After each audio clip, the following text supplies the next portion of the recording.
إلهي لا تعذبني فإني কোনো ব্যক্তি পাহাড় সমপরিমাণ গুনাহ করে যদি গুনার জন্য অনুতপ্ত হয়, এই গুনাহ নিয়ে শেষ বিচারের দিন তার রবের সামনে দণ্ডায়মান হওয়াকে ভয় করে, তাহলে আল্লাহ তাআলা সেই ব্যক্তির গুনাহসমূহকে ক্ষমা করে দেন। হাদিসে বর্ণিত হয়েছে, রাসূল সাল্লাল্লাহু আলাইহি ওয়াসাল্লাম বলেন, তোমাদের পূর্ববর্তীদের মধ্য থেকে এক লোক ছিল যে গুনাহে নিমজ্জিত হয়ে নিজের উপর সীমা লঙ্ঘন করেছিল, নিজের উপর অবিচার করেছিল। মৃত্যুর পূর্বে সে তার সন্তানদের ডেকে বলল, হে আমার সন্তানেরা, আমি তোমাদের কেমন বাবা? তারা বলল, আপনি আমাদের উত্তম পিতা। সে বলল, হে আমার সন্তানেরা, মৃত্যুর পূর্বে আমি তোমাদের একটি ওসিয়ত করছি, তোমরা আমার এই ওসিয়তটি রক্ষা করবে তো? তারা বলল, হ্যাঁ, অবশ্যই করব। তিনি বললেন, আমার ওসিয়তটি হচ্ছে, আমার মৃত্যুর পর তোমরা আমার দেহটিকে আগুনে ঝলসিয়ে ছাই বানিয়ে ফেলবে, অতঃপর সেই ছাইগুলোকে বাতাসে উড়িয়ে দিবে, যাতে করে আল্লাহর সামনে আমাকে দণ্ডায়মান হতে না হয়। কারণ আমি এত অপরাধ করেছি, এত অন্যায় ও সীমালঙ্ঘন করেছি যে আল্লাহ তাআলা যদি আমাকে পান, তাহলে তিনি আমাকে এমন শাস্তি দিবেন যেই শাস্তি তিনি আর কাউকে দেননি।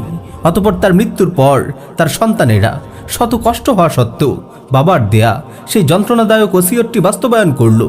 তাকে আগুনে পুড়িয়ে তার ছাইগুলো বাতাসে উড়িয়ে দেওয়া হলো। হাদিসের মধ্যে এসেছে, আল্লাহ তাআলা কিয়ামত দিবসে বাতাসে উড়িয়ে দেয়া তার সকল অংশকে একত্রিত করবেন। ইন্নাল্লাহা আলা কুল্লি শাইইন কাদির, কারণ আল্লাহ তাআলা তো সকল বিষয়ের উপর ক্ষমতাবান। অতঃপর আল্লাহ তাআলা তার সকল অংশকে একত্রিত করে তাকে পুনর্জীবিত করবেন। সে ভয়ে কাঁপতে থাকবে। আল্লাহ তাআলা বলবেন, হে আমার বান্দা, তুমি এই কাজটি কেন করলে? তুমি কি ধারণা করেছো যে আমি আবার তোমাকে পুনর্জীবিত করতে পারবো না? সে ভয়ে কম্পমান কণ্ঠে বলবে, হে আমার প্রতিপালক, বিষয়টা এমন নয়, বরং আমি পাপের কারণে, আমি আমার গুনার কারণে, আমি আমার সীমালঙ্ঘনের কারণে আপনার সামনে দণ্ডায়মান হওয়াকে ভয় করছিলাম।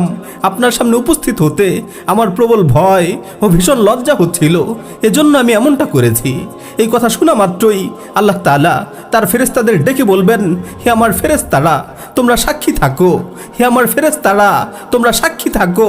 আমি আমার এই বান্দাকে ক্ষমা করে দিলাম, আমি আমার এই বান্দাকে ক্ষমা করে দিলাম। প্রিয় ভাই ও বোনেরা, আল্লাহ তাআলা পবিত্র কালামে মাজিদে বলছেন, ওয়া আম্মা মান খাফা মাকামা রাব্বিহি ওয়া নাহান নাফসা আনিল হাওয়া ফাইন্নাল জান্নাতা হিয়াল মাওয়া। আর যে ব্যক্তি তার রবের সামনে দণ্ডায়মান হওয়াকে ভয় করেছে এবং নিজেকে প্রবৃত্তির অনুসরণ থেকে বিরত রেখেছে, জান্নাতই হচ্ছে তার একমাত্র আবাসস্থল। আল্লামা ইবনুল জাওজি রাহিমাহুল্লাহ বাহরুদ্দুমা নামক গ্রন্থে এমন আরেকটি ঘটনা উল্লেখ করেছেন। এক আল্লাহভীরু ব্যক্তি মৃত্যুর পূর্ব মুহূর্তে তিনি তার সন্তানকে ডাকলেন। তিনি তার সন্তানকে লক্ষ্য করে বললেন, হে আমার আদরের সন্তান, আমার কথা শোনো। আমি যেভাবে যা করতে বলি তুমি সেভাবেই তা পালন করো। তুমি এক কাজ করো, একটি দড়ি দিয়ে আমার ঘাড়টিকে বাঁধো, তারপর আমাকে টেনে হেঁচড়ে শাস্তি দিতে থাকো। আমার চেহারাকে ধুলোয় ধূসরিত করো এবং আমাকে লক্ষ্য করে বলতে থাকো, এটাই হচ্ছে তার প্রতিদান যে তার রবের অবাধ্য হয়েছে। এটাই হচ্ছে তার প্রতিদান যে তার রবের অবাধ্য হয়েছে।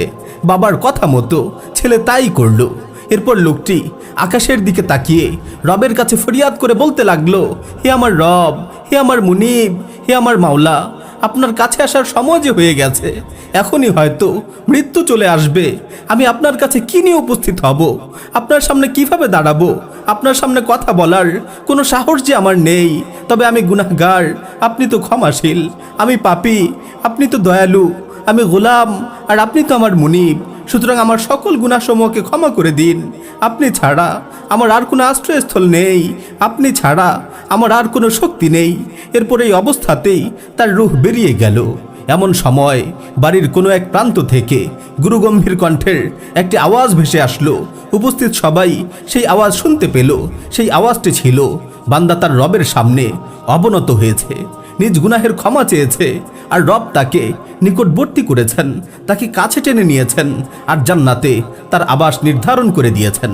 প্রিয় ভাই ও বোন, আসুন সময় থাকতেই পুণ্যবান ব্যক্তিদের মতো আমরাও আল্লাহর নিকট তাওবা করি, নিজের গুনার জন্য অনুতপ্ত হয়ে ফরিয়াদ করি, ইয়া রাব্বি ইন আযুমাত যুনুবি কাসরাতান ফালাকাদ আলিমতু বিআন্না আফওয়াকা আযমু ইন কানা লা ইয়ারজুকা ইল্লা মুহসিনুন ফামান যাল্লাযী ইয়াদউ ওয়া ইয়ারজুল মুজরিমু আদউকা রাব্বি কামা আমারতা তাদাররুআন ফাইযা রাদাত্তা ইয়াদি ফামান যা ইয়ারহামু মালি ইলাইকা ওয়াসিলাতুন ইল্লার রাজা ওয়া জামিলু আফিকা সুম্মা আন্নী মুসলিমু। হে আমার রব, আমি জানি আমার গুনার পরিমাণ অনেক বেশি, তবে আমি এও জানি তোমার দয়া তার চেয়ে আরও বেশি। যদি নেককাররাই শুধু তোমার দয়ার আশা করতে পারে, তাহলে আমার মতো পাপীরা কার কাছে যাবে, কার কাছে গিয়ে ক্ষমা চাইবে? হে আমার রব, তুমি যেভাবে নির্দেশ দিয়েছো সেভাবে ভয়ে জড়সড় হয়ে অনুতপ্ত হয়ে তোমার কাছে ক্ষমা চাইছি, দুহাত তুলে তোমার কাছে ফরিয়াদ করছি। হে আল্লাহ, তুমি যদি ফিরিয়ে দাও কে আমায় রহম করবে? হে আল্লাহ, আমার বুক ভরা আশা আর তোমার অসীম অনুগ্রহ ছাড়া আমার কাছে আর কোনো ওসিলা নেই। হে আমার রব, আমি তোমার সামনে আত্মসমর্পণ করছি, তুমি আমায় ক্ষমা করো। হে আমার রব, আমি তোমার সামনে আত্মসমর্পণ করছি, তুমি আমায় ক্ষমা করো। وأن استغفروا ربكم ثم توبوا إليه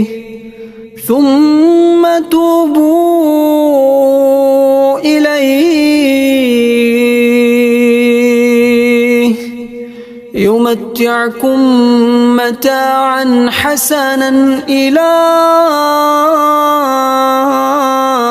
أجل مسمى ويؤتي كل ذي فضل فضله وإن تولوا فإني أخاف عليكم عذاب يوم كبير